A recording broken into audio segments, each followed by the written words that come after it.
The Denver Nuggets are the reigning NBA champions and have continued their dominance from last season's postseason run into the start of this season.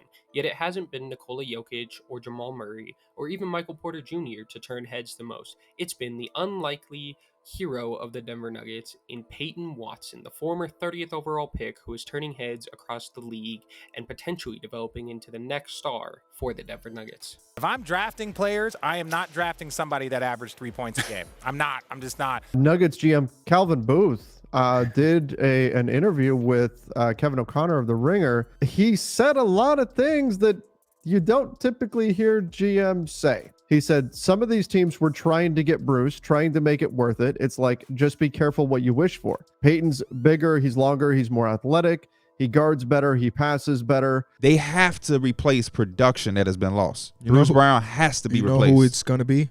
Under a minute. Derrick Rose. Oh, Peyton Watson. Yo, what is up, everybody? Welcome back to another episode of NBA Now. It's your boy Dom, and we're going to jump right into things here today. Now, obviously, today we are talking about none other than the reigning NBA champions in the Denver Nuggets. Quick disclaimer, I am a Nuggets fan, so some of my opinions may be biased. But yeah, I'd like that to just kind of be out there at the start of the video. Man, we have looked really, really good to start the season. And obviously, a large part of that has been the thumbnail of this video in Peyton Watson. But we'll get more to him here in a second. First off, I really just want to give praise for the team to come out, win right away, and, you know, show up in games that necessarily don't matter a ton.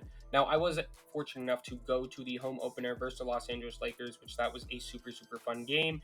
And, you know, we ended up winning it. It was pretty much Nuggets the whole way from, you know, tip off. I didn't end up being able to go to the Through the Wire live show that was happening beforehand, so I was a little bit bummed about that. But man, once I got in the arena, once I felt the vibes, once, you know, we were sitting in the seats and waiting for the countdown for the ring ceremony and the banners and everything, and once all that got going, man, I completely forgot that I didn't even get to go to the show. I was just so ecstatic to be there in the moment.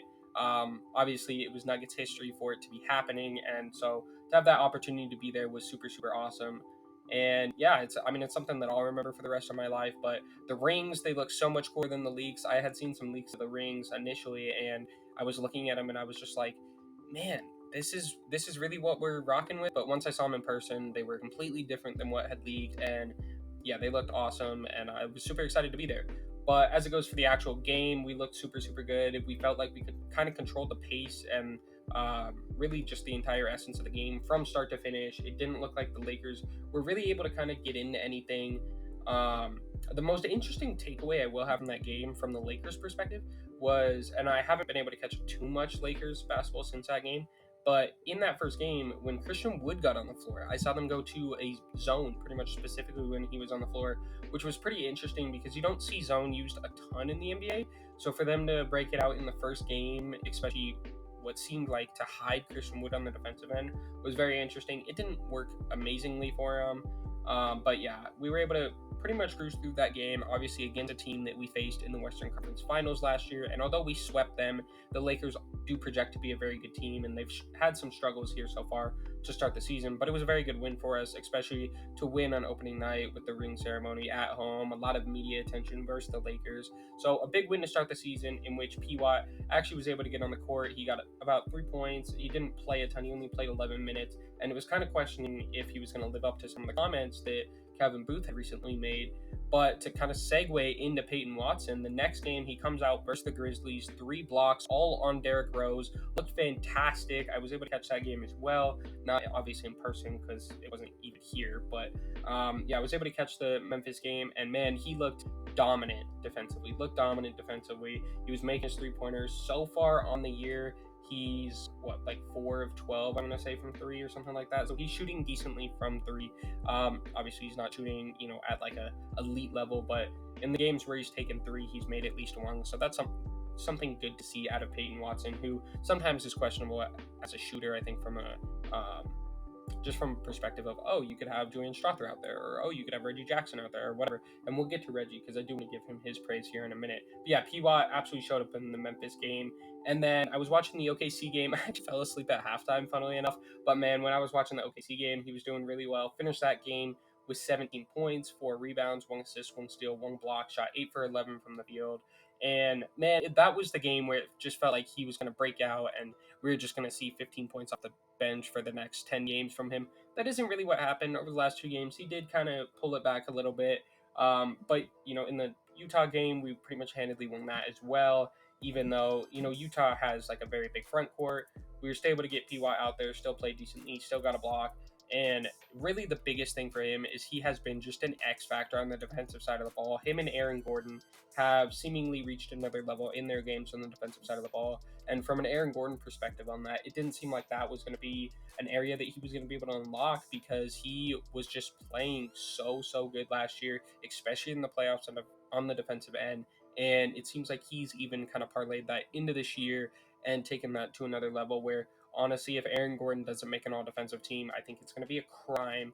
But I do think there's enough media attention on the Nuggets with us being the reigning champions that there's no way he doesn't.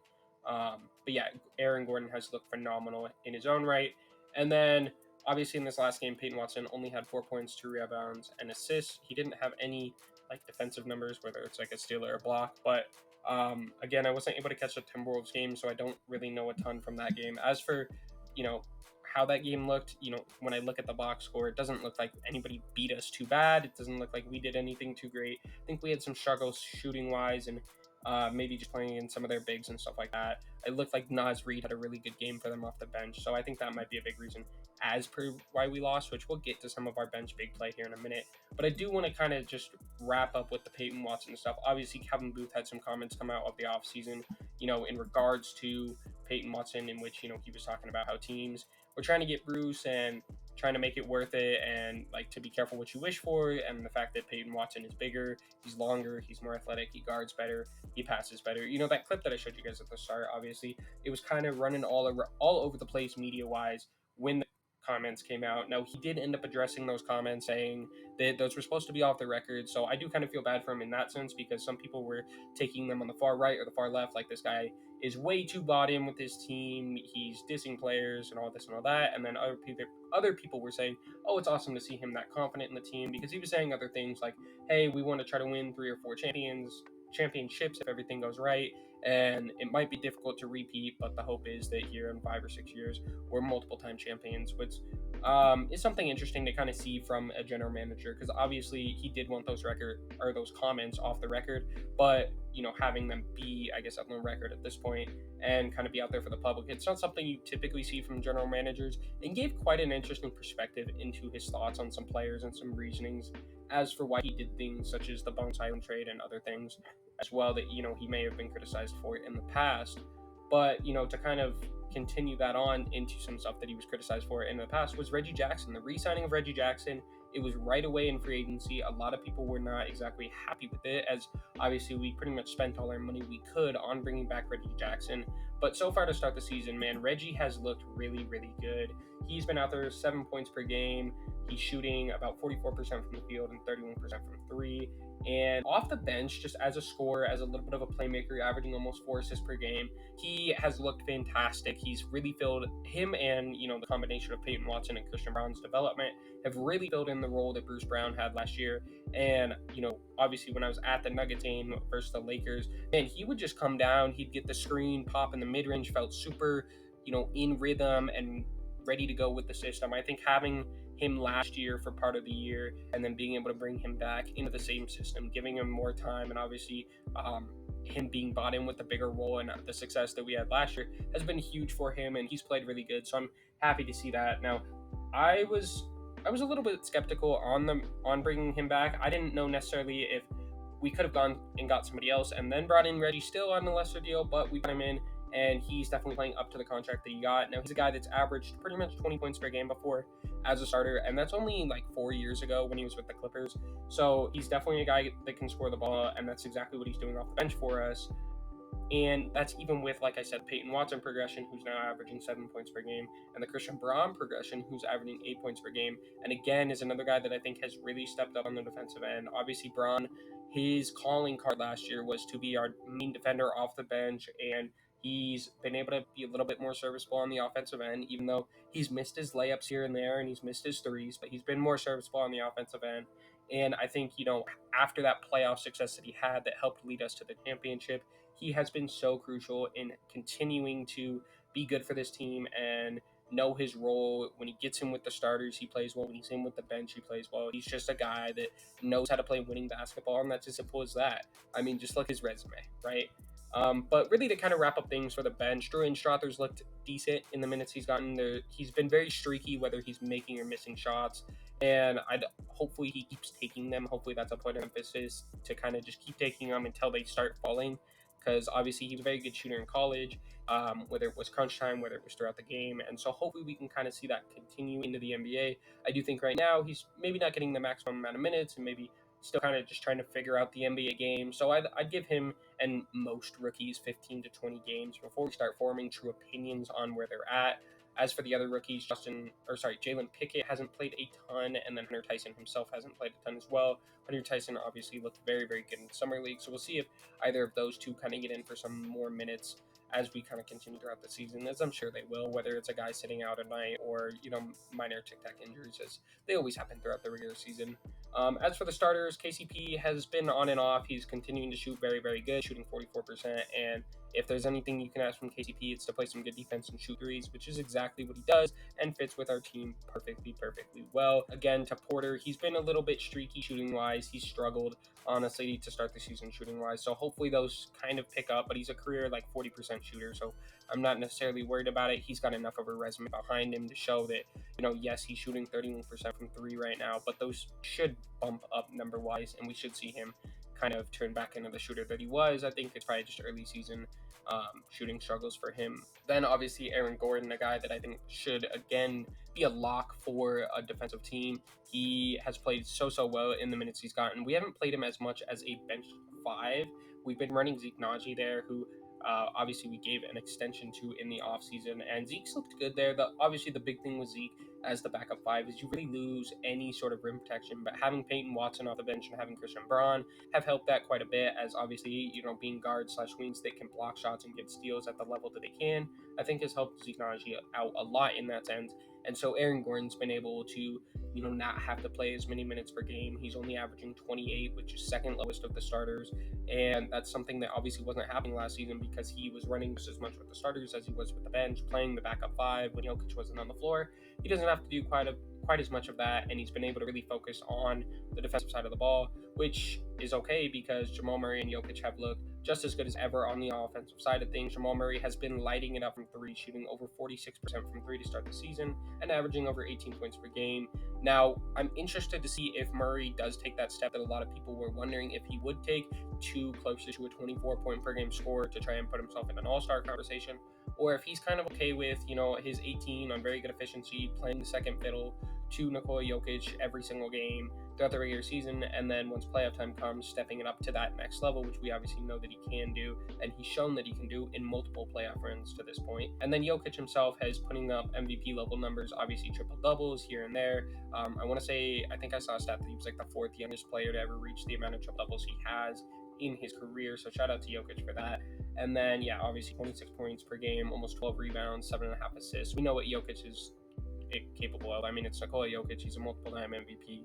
If you're watching a negative video about Peyton Watson, I really hope you know stuff about Nikola Jokic, because more people are going to know Nikola Jokic's name than most of the rest of the roster combined. So I don't think there's much talking points as for Jokic. I will say he has looked pretty good defensively, which obviously he's improved defensively over the past few seasons, but he's been blocking shots pretty decently. And so that's something good to see, whether it was that Jazz game where John Collins kept trying to go at him and, Nikola Jokic just wasn't really letting him get away with anything, or it was in the Lakers game where he was kind of just able to sit in the paint and not necessarily be an insane shot blocker, but if somebody just goes straight into his chest, be able to block the shot and be able to push it up court, which obviously we know Jokic is best once we get him in transition or in that high pick and roll with pretty much anybody, whether it's Jamal Murray, Michael Porter Jr., KCP, Aaron Gordon.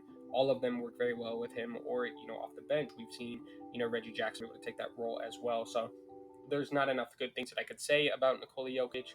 As for our dearly departed in Bruce Brown, who obviously we've talked a lot about Peyton Watson and Christian Braun and Reggie Jackson kind of replacing some of what he's done. He's played decent over there in Indiana. He's averaging 12 points per game for them. And then his highest obviously was their season opener versus Washington, which was a shootout, by the way. I mean, I just kept watching that box score and it was Pacers are scoring, Wizards are scoring, Pacers are scoring, Wizards are scoring. I want to say they put up like 200 something, like 250 points in that game. It was a crazy game. Obviously, that's been his best game so far. He's had a low of 3 the other night versus Boston on 1 for 6 shooting. So he has been good and been bad for them. And I think we'll continue to see how he finds his role with Indy. But as for the guys replacing what he was able to do, you'll never exactly replicate and replace a single player, but they've done a very, very good job in their roles to do such. And honestly, that kind of wraps up the majority of the team. We haven't seen a ton of Justin Holiday yet to this point, or DeAndre Jordan, and then obviously Vlatko's out for the season. So that's pretty much your Nuggets roster at this point. But we look like one of the best teams in the entire league. We do this Friday start the season tournament versus the Dallas Mavericks, or the in-season tournament versus the Dallas Mavericks. I'm still not putting too much stock into that in-season tournament, at least once the players show that they want it to happen and they want, to put in a lot of stock into it and make it something that matters. We'll see. But that game itself should be a very, very good game. It's Nuggets Mavericks 4-0 versus 4-1, and it should be fantastic. It's a primetime game on national television, so all Nuggets fans will actually be able to watch it. And yeah, it should be, again, a very, very good game. I'm excited to watch that. Honestly, to this point, Luka Doncic has been my MVP, and he was my preseason prediction for MVP. So I'm excited to see, us go head-to-head versus, Jokic and Luka, who are obviously very good friends and are going to put on a show on the basketball court, especially on the national stage. Then, following that, we should have some wins. We've got Bulls, we've got Rockets coming up as well. So we should be able to kind of continue to cruise and continue to keep a spot towards the top of the standings. Obviously, right now at 4-1, we are tied for second in the NBA, with the Mavericks not having played as many games, and they're 4-0, and the Warriors also being 4-1. But yeah, we've looked very, very good. My ending season predictions was to put us as the number 1 seed. I didn't end up getting those videos out, the MVP prediction or the end of season predictions, but that's kind of where I was looking. I thought that we'd continue to be one of the best teams and probably the number 1 seed in the conference, and that's exactly what we've done so far. So with only 1 loss in the season and a pretty dominant performance in the rest of the games, I expect the Nuggets to continue winning and to hopefully put themselves in another position to make a title run and go for a back-to-back championship, which not a lot of teams have done, and nobody has done over the past 5 seasons, because over the past 5 seasons, we have had a different champion every single year. So hopefully the Denver Nuggets can be the first team to repeat champions in a very, very long time. With that said, I hope you guys enjoyed. Make sure you guys drop a like and subscribe for more. And yeah, that's going to be it from me. So I'll catch y'all next time. Peace out, guys. What is the 7-foot Serbian with the podium sickness? Oh, no, I love that. I love that kid right there.